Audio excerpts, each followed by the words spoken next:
As a basic rule, always wash the ingredients needed in the recipe.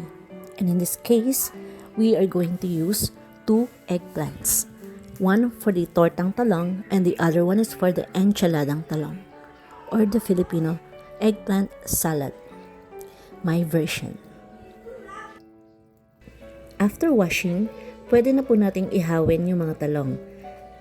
Eggplants can be grilled through stovetop or using charcoal.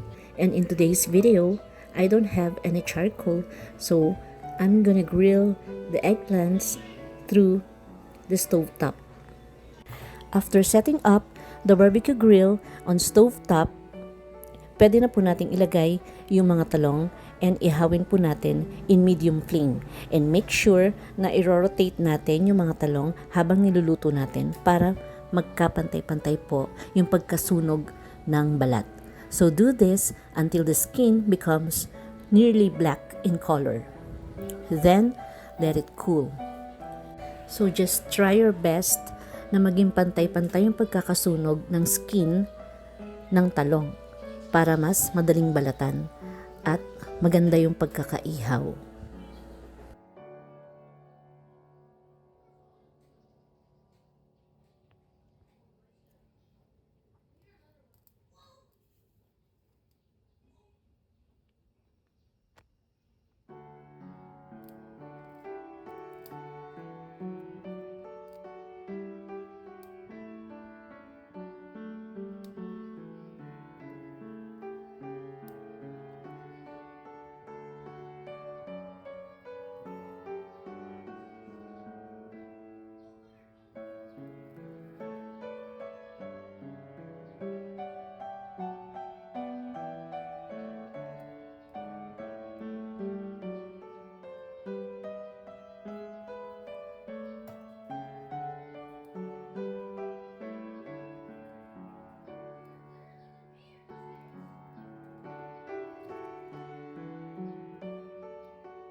Once na naluto na po yung mga talong, just let it cool and set it aside for a while.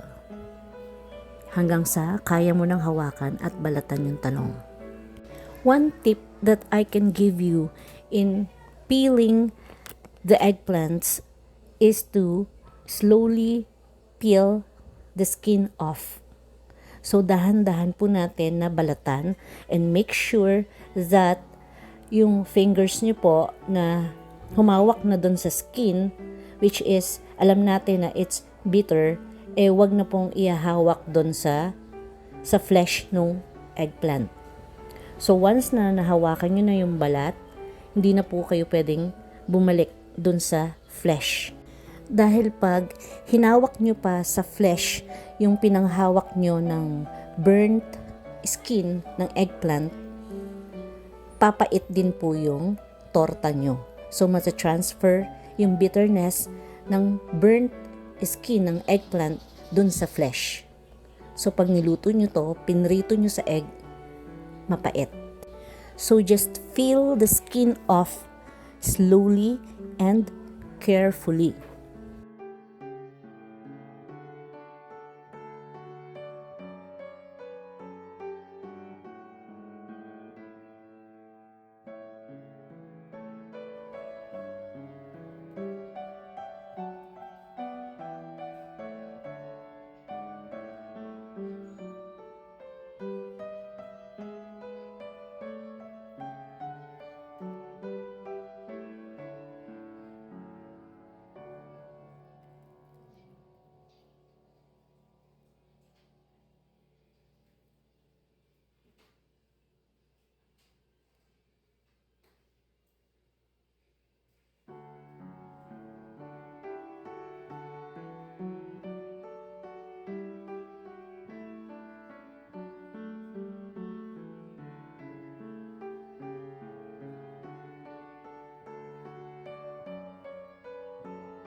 After we successfully peeled off the skin of the eggplants, the next step is the most crucial step that you should never ever skip.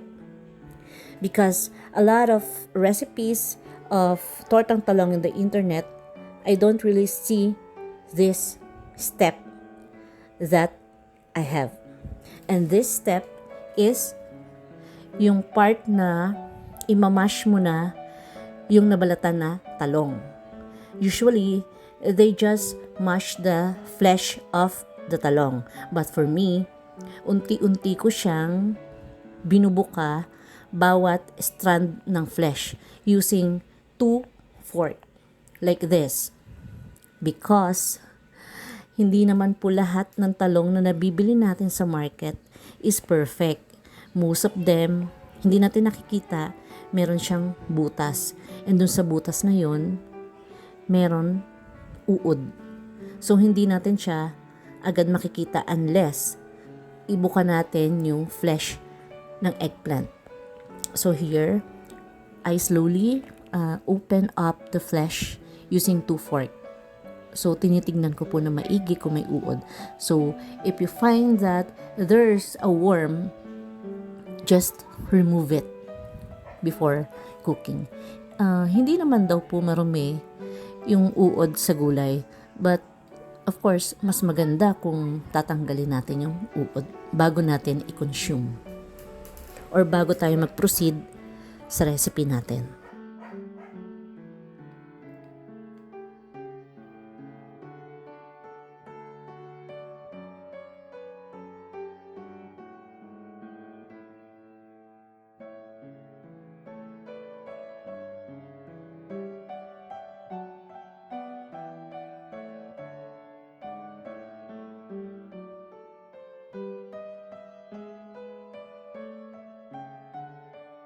After inspecting the flesh of the eggplants and wala namang uod, we can now proceed with the frying of the eggplant.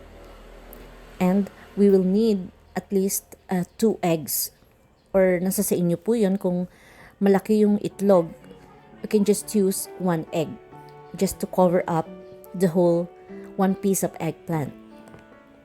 So, ang sekreto po dito sa pagpiprito ng eggplant with egg para mas masarap and aromatic ay dapat medyo maraming mantika po and mainit na mainit yung pan bago natin ilagay yung eggplant at saka egg. Beat lang po natin ng mabuti yung egg para matunaw yung salt.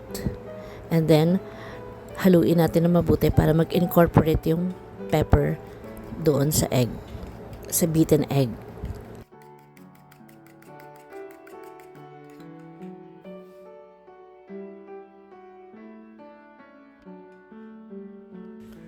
And kung talagang tama yung temperature at dami ng mantika nyo, paglagay nyo ng talong with egg, it will sizzle and magbabubble up agad yung egg.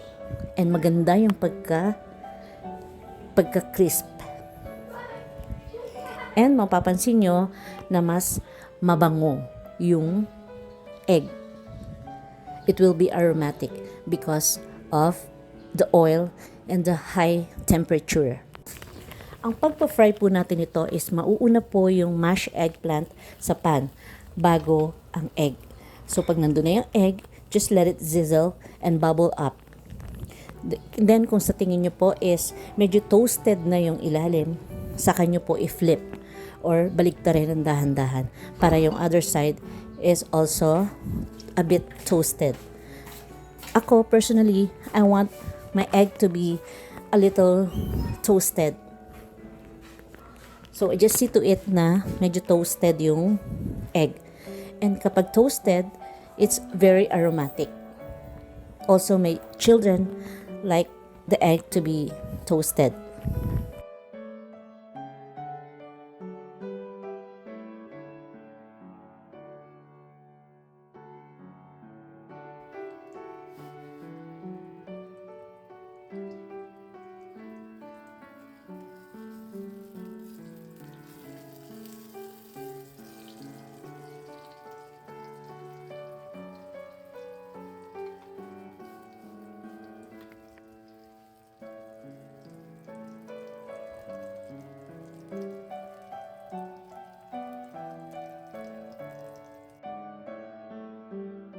And our tortang talong is ready.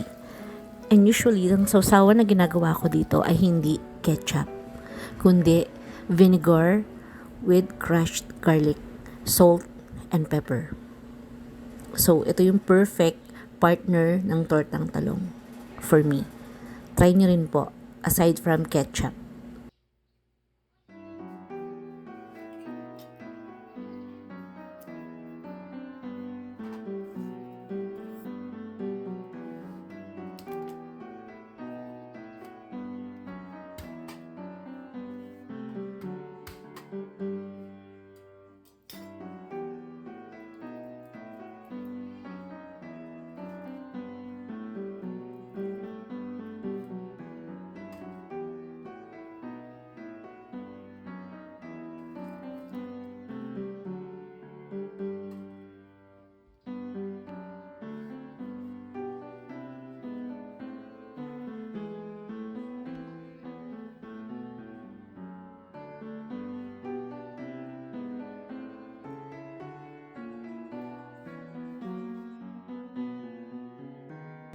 Napakasarap, talagang perfect na perfect yung pagkalinamnam ng itlog and the eggplant together with the sourness of vinegar.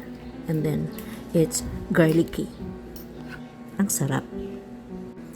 And before I proceed with the rest of the recipe of this grilled eggplant, I hope that you will like, share, comment, and of course, subscribe to support my channel.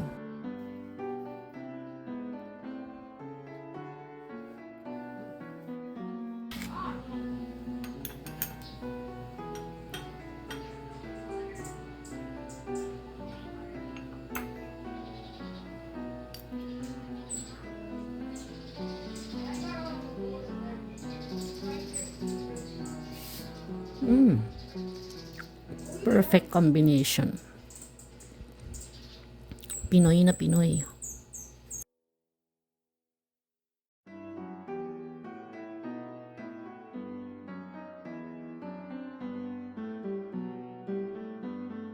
For the second recipe of this grilled eggplant is the enchiladang talong, my version.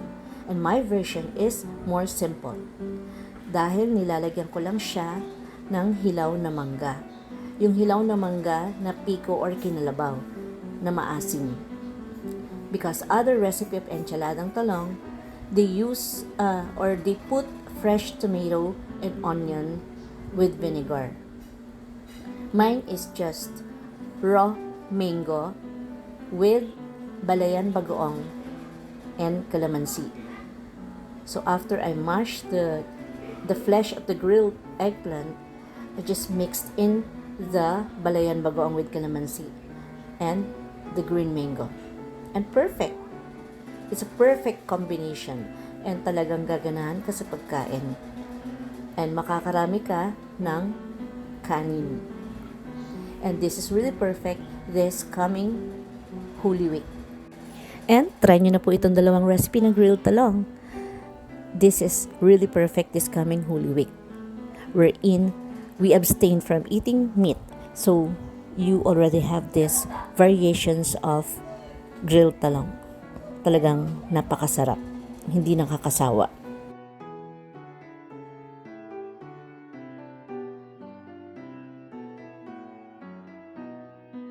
Eat, enjoy, and love, and see you in my next video.